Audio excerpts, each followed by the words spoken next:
Hello, this is Matthew Robert Payne, and we're going to call this the parable of the humble guest. The parable reads in Luke 14 from verse 7, "So he told a parable to those who were invited when he noted how they chose the best places, saying to them, when you're invited by anyone to a wedding feast, do not sit down in the best place, lest one more honourable than you be invited by them. He invited you, and him come and say to you, give place to this man, and then you begin with shame to take the lowest place. But when you are invited, go and sit down at the lowest place, so that when he who invited you comes and says, friend, go up higher, then you will have glory in the presence of those who sit at the table with you. For whoever exalts himself will be humbled, and whoever humbles himself will be exalted." Now, I don't hear this. I'm not sure if I remember ever hearing this being preached. Perhaps one of the reasons why this isn't shared, or I can't remember it being shared, is I don't know if I've ever been to an occasion where there's more exalted seats than others. At weddings, yes, there are seats up the front closest to the bridal table and the bridal table itself, but at modern weddings we have named places, and the seating's been worked out. At official functions we have named places and table seatings, and there's not many tables. I haven't been to functions where there's more exalted places and lower places. But so let's talk about the parable in the context of where Jesus was, and then let's move from there.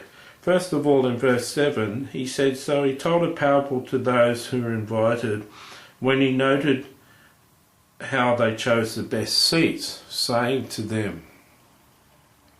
Now, the people Jesus was seeing take their seats at this feast were going in order of getting there and going up to the best seats in the place. They were just taking it upon themselves to go and sit in the best seats. So Jesus spoke up and said, don't go and take the best seats, because when the groom gets here, when the official person who invited you gets here, he may come up to you and say, hey, can you sit down there? I want to bring my friend up here. Then he may go down to someone sitting in a lower position and say to them, hey, come and sit up with me here at the table. I remember I was in India, and I was over there on a mission trip, and there was an apostle of India, and to those who don't know what an apostle is, he was the head over 400 churches that he'd established and ran a Bible college, and he basically ran a whole denomination of churches. He was the head of them. He was an apostle. And I was at this dinner. It was a pastors' conference, and it was about 300 pastors and their wives at this conference. Well, about 150 pastors and their wives at this conference. And there was hundreds of places. Sit on these 4 long tables, and people were sitting either side of the tables with banana leaves. It was a typical Indian food, and the apostle said to me, come and sit here. It's amazing. It was amazing. I couldn't believe it. The apostle that we went with, that led our mission trip of 15 people, he was seated on the left-hand side of the apostle James, who ran the 400 churches, and then I was seated on his right. And at stages through the meal, he turned to me and asked me a question, and we'd talk. I couldn't believe how fortunate I was to be sitting next to him. The reason I was so interested in him was I've never met a person who was in charge of 400 churches before. Certainly not churches in India, where the Indian people are my favourite race of people in the world. So I was so excited to meet someone who had started 400 churches and was in charge of them. I was so impressed with that. But more impressed than that, I was impressed that he'd met Jesus in the flesh on multiple occasions and conversed with Jesus. And I'd met Jesus in the flesh once, and so I had something to talk about. And I was so impressed that he'd met Jesus many times and conversed with Jesus many times in the flesh. And I was just so impressed by his testimony and story.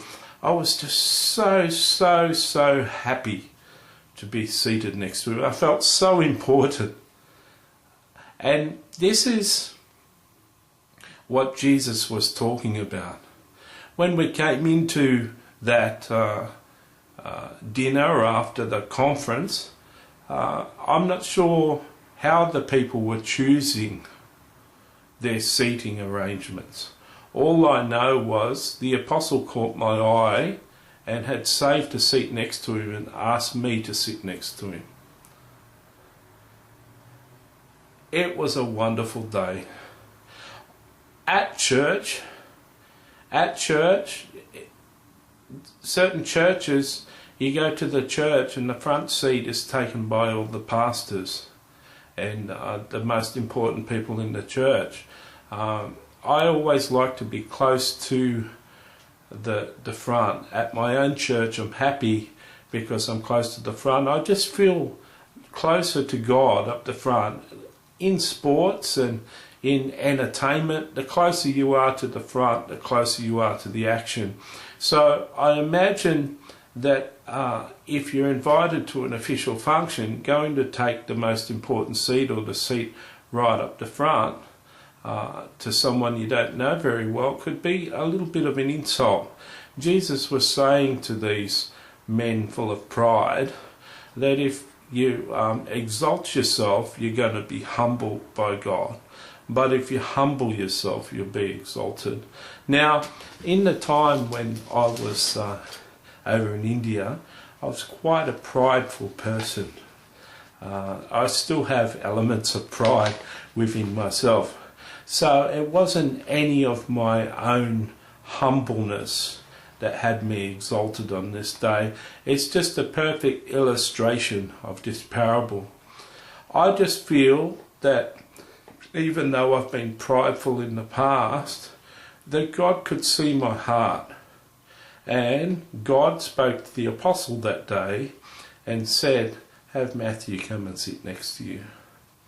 It truly is a privilege, 1 Peter 5:7 and James says it too, says humble yourself before the Lord and in due time he'll exalt you. Humility is something that Jesus is very big on. Jesus humbled himself and was born in a stable. Jesus humbled himself and became a man, and then got so humbled that he got crucified naked on a cross for us. And Jesus never took the highest seat.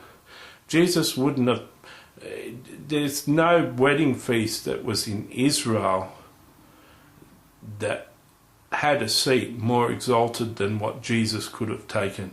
Jesus could have taken the most exalted seat in any function in Israel in his day. He was the Messiah. But Jesus walked in humility, and there's a lesson for all of us in this parable. If we're willing to take the parable, even if the fact that there's not many parties that we go to these days where it's not allocated seating already, if there's been no situation where there's exalted seats and non-exalted seats, to really compare this parable with our own lives. There are times where pastors talking, a head pastor of a church is talking, going up to a head pastor when he's talking to another pastor and interrupting is a rude sort of thing. You've got to be a little desperate for God, a little desperate for attention to interrupt a pastor when he's speaking to the guest speaker. Though I've been known to do that too. Jesus is speaking here of humility, and he was speaking to the Pharisees. He was speaking to people who had an exalted opinion of themselves. And they had every right to think highly of themselves because they'd studied the law and kept the law in many instances and put a lot of devotion into their religion. But Jesus was saying even all their devotion wasn't enough to be prideful and walking around thinking they're better than anyone else. You'll find that the personality of Jesus is expressed within his parables. You get a fuller, more complete picture of who Jesus was and what he believed in when you read, when you spend time reading and understanding the parables of Jesus. I hope that this has touched your heart.